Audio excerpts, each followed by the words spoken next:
They say marriage is built on love, trust, and compromise. For the longest time, I truly believed Daniel and I had all three. But everything shifted the moment I asked him a question that exposed a secret longing.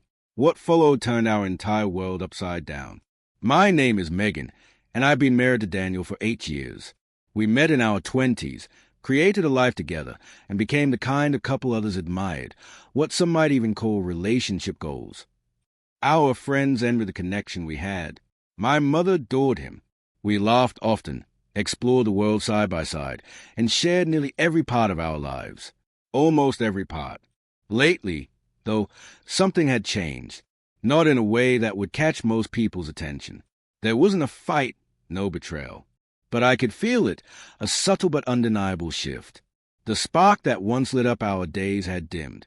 Our routines had become comfortable, predictable. What used to feel electric had faded into something lukewarm. Our intimacy was still there, but it felt dulled, like we were performing a role we both knew by heart. Familiar, safe, and somehow that scared me more than any argument ever could. At first, I blamed myself. Maybe I'd grown complacent. Maybe I wasn't trying hard enough. Or worse, maybe I wasn't attractive anymore. I tried to reignite the fire. I bought new laundry, surprised him with spontaneous date nights, even buried myself in articles about how to bring back passion in long-term relationships. But nothing seemed to shift. Daniel always smiled. He thanked me, said he appreciated the effort. But that glint in his eye, the hunger I remembered, was gone. Late at night, I'd lie beside him, eyes fixed on the ceiling, and wonder when exactly we had become more like roommates who occasionally had sex than lovers. Was this what long-term marriage turned into? Was this the best it could be? I wasn't unhappy. That was a confusing part. I loved him, still do, but I missed a version of myself that used to come alive under someone's touch. The woman who melted at a whisper, who rushed home just for the thrill of undressing in front of her husband. I wanted to feel craved again. I wanted to feel dangerous. And then it began. At first, it was harmless, a flirtatious exchange here and there, fleeting glances, a smile that lingered just a bit longer than necessary. He was a man at the gym, tall, muscular, charismatic, confident without arrogance. There was something magnetic about the way he moved, how people noticed him without him trying. He was black, and somehow that added to his presence, the depth of his voice, the easy way he laughed, and the intensity in his eyes that suggested he knew far more than he let on. One day, he complimented me on my form, teased that I was stronger than most of the guys there. It was innocent, at first, but soon I found myself going to the gym just to see him. I chose tighter outfits, stayed on the treadmill longer when I knew he was close. I felt like I was back in high school, giddy, reckless, eager for attention. And yet, guilt tugged at me. I hadn't done anything, not really, but I knew I was balancing on a very fine edge. Then one night, after a particularly intense moment when his eyes locked onto mine and didn't let go, I returned home in silence. I was flushed, nervous, wild with excitement, and yet completely trapped. That was when I made the decision. I had to tell Daniel. I know it sounds crazy. Who comes home to the man they've shared nearly a decade with and says, "I think I want to sleep with someone else"? But I didn't want secrecy. I didn't want lies. I wanted honesty. I wanted to explore this part of myself with his awareness, not behind his back, to see if this was something that could live within the boundaries of our truth. That night started like any other. Dinner, dishes, TV in the background. We were both quietly scrolling on our phones when I asked, "Can we talk?" Real talk. He put his phone down, eyebrows raised. "What's going on?" My chest tightened. My palms were damp. I drew in a shaky breath. "Do you ever think about what it would be like to be with someone else?" I asked. His expression shifted slightly. "You mean cheating?" "No," I said quickly. "Not cheating. I mean, what if it wasn't betrayal? What if it was something we agreed to?" He didn't respond at first. Just looked at me, processing. So I pushed forward. "There's a guy at the gym. I haven't done anything with him, but I think about it. I think about him. I imagine what it might be like, and I don't want to lie to you." I looked straight at him. "I love you, but I feel like I'm losing a part of myself, the part that still wants to be wanted. The silence that followed was deafening. Daniel stood and began pacing. I sat there, unsure if I should say more or just wait. Finally, he sat down again. His voice was steady but strange, holding something I couldn't name. "So, you want to sleep with him?" he asked. I nodded. "Only if we talk about it. Only if you're okay with it. If you're not, I'll forget the whole thing." But I needed to be honest. He studied me for a long time. Then, calmly, almost too calmly, he said, "Okay, but I want to watch." I blinked. "You want to what?" He didn't hesitate. "If this is going to happen, I want to be there. I want to see it. I want to be part of it somehow." It was the last thing I expected him to say. And yet, part of me felt relieved. Not because I wanted him to witness it, but because he didn't shut me out. He didn't storm off. He didn't break. He stayed with me in the conversation, in the moment, and in our marriage, and in a strange, twisted way. Looking back, I think that was a true beginning, when Daniel said yes. From that moment on, everything shifted. I'm not sure what I expected. Maybe disbelief, maybe fury, or that kind of tense silence that stretches for days. But instead, he just looked at me, really looked, and something in his gaze felt different, deeper. His voice never rose. There was no trace of anger, just a quiet, steady calm. Too calm, almost. Then came the words that changed everything. "I want to see it." It should have made things harder, more confusing. But somehow, it didn't. There was something raw in the way he said it, unfiltered, unguarded, like he wasn't giving me permission, but offering vulnerability. And in that moment, I felt understood. He was willing to sit in discomfort for my truth. That meant something. Something between us shifted, undeniably. A tension neither of us could name, but both of us felt. I knew this would change us. But the thought didn't frighten me. If anything, it lit something in me I thought was long gone. We weren't breaking apart. We were crossing into something new, together. The days that followed were a blur of long talks and heart-pounding anticipation. We spoke for hours, picking apart every detail, our limits, our fears, what we needed from each other to feel secure.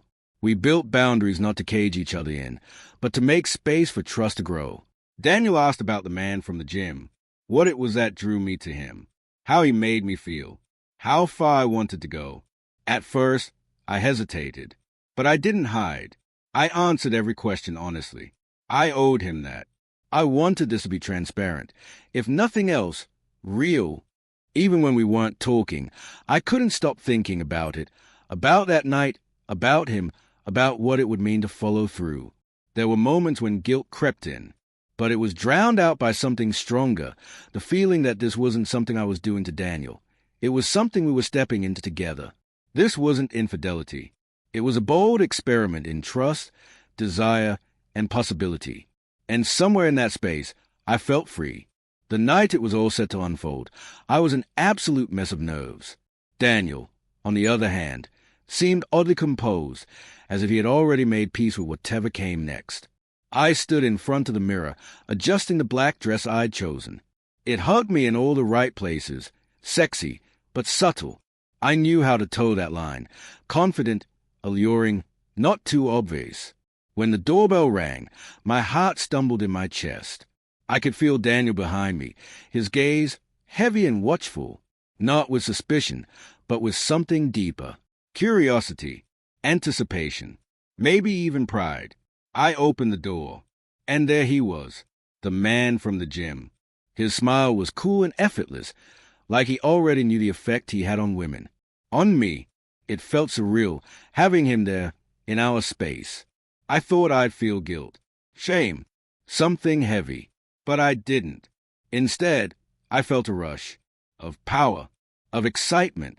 This wasn't something hidden. This was intentional. This was mine. He stepped inside, and Daniel rose from the couch. Their eyes met, two men connected by something unspoken. The tension in the room was thick, almost tangible. For a long moment, no one moved. We just stood there, in this charged silence, three people fully aware of what was about to happen. I looked from one to the other, caught between past and possibility. Then Daniel spoke. "You sure you're ready?" he asked, his voice quiet and controlled. My throat was dry, but I managed a nod. "Yes." He crossed the room to me, hands gently framing my face. And when he kissed me, it wasn't rushed. It was slow, intentional, full of something deeper than desire, something sacred. In that moment, I understood this wasn't about lust. This was about trust, about walking into the unknown without letting go of each other. The man from the gym stepped closer, his fingertips brushing lightly over my shoulders. His touch was gentle, almost reverent. I felt a tremor pass through me. This was happening, for real. But strangely, I didn't feel like I was losing Daniel. If anything, I felt like we were expanding, making space for a new version of us, one that could hold truth and desire in the same breath. He didn't rush. He didn't lay a hand on me until I gave him the signal, until I made it clear I was ready. That mattered more than I could explain. I turned slightly and glanced at Daniel. He watched, just as he'd said he would, his eyes never leaving me. But what I saw on his face wasn't jealousy, nor was it anger. It was something far more complex. A mixture of intrigue and something almost reverent. Deep down, it was connection. Honest, vulnerable, unflinching connection. I turned to the man beside me and whispered, "I'm ready." And just like that, it began. But not in the rushed, chaotic way I had imagined. Instead, it was deliberate, slow, careful, almost ceremonial. Every movement carried meaning. And with every breath, I felt deeply tethered to both of them. Not just physically, but emotionally. This wasn't random. It wasn't a fling. It was something we had constructed intentionally, together. Even as I gave myself to another, Daniel's presence remained with me, grounding me. I could feel him in every glance, every moment of stillness. His quiet attention made it feel even more intimate, not less. Strangely, being with both of them didn't create distance. It made things more real. Later, the three of us sat on the couch in a quiet, shared fatigue. Each of us changed. I leaned into Daniel's side, and he softly leaned down to whisper, "How do you feel?" I paused. My mind was still spinning, my body aching, and yet something inside me had never felt so clear. "I feel free," I whispered back. He smiled, softly, knowingly. Then it was worth it. The days that followed were anything but ordinary. I kept reliving that night, not just the physical sensations, but everything under the surface, the emotions, the courage, the shift that had taken place. Something had opened between Daniel and me, a space that hadn't existed before. This wasn't just about desire, it was about truth. And Daniel, he didn't pull away like I feared he might. He didn't become distant or cold. In fact, it was the opposite. He held me more, kissed me longer, looked at me differently, as if the walls between us had finally cracked open, letting something tender and new rush in. Still, there was a quiet tension that lingered. We both felt it whenever the topic of him, the man from the gym, came up. Daniel would bring it up gently, never accusing, always curious. And when he asked how I felt now, I'd give him the same answer. I still felt free. But beneath that truth was a shadow, a small, persistent flicker of guilt. I couldn't fully explain it. Maybe it was the idea of allowing another man into what had once been sacred space. Or maybe it was knowing I'd stepped past a boundary I once thought unmovable. But even that guilt was wrapped in something else, something wilder, more exhilarating. Liberation. I had uncovered a part of myself that I'd long buried. A side of me that had always been curious, playful, untamed. And for the first time, I didn't feel ashamed of that. Daniel had given me the space to explore without turning away. He had chosen to stay. And that changed everything.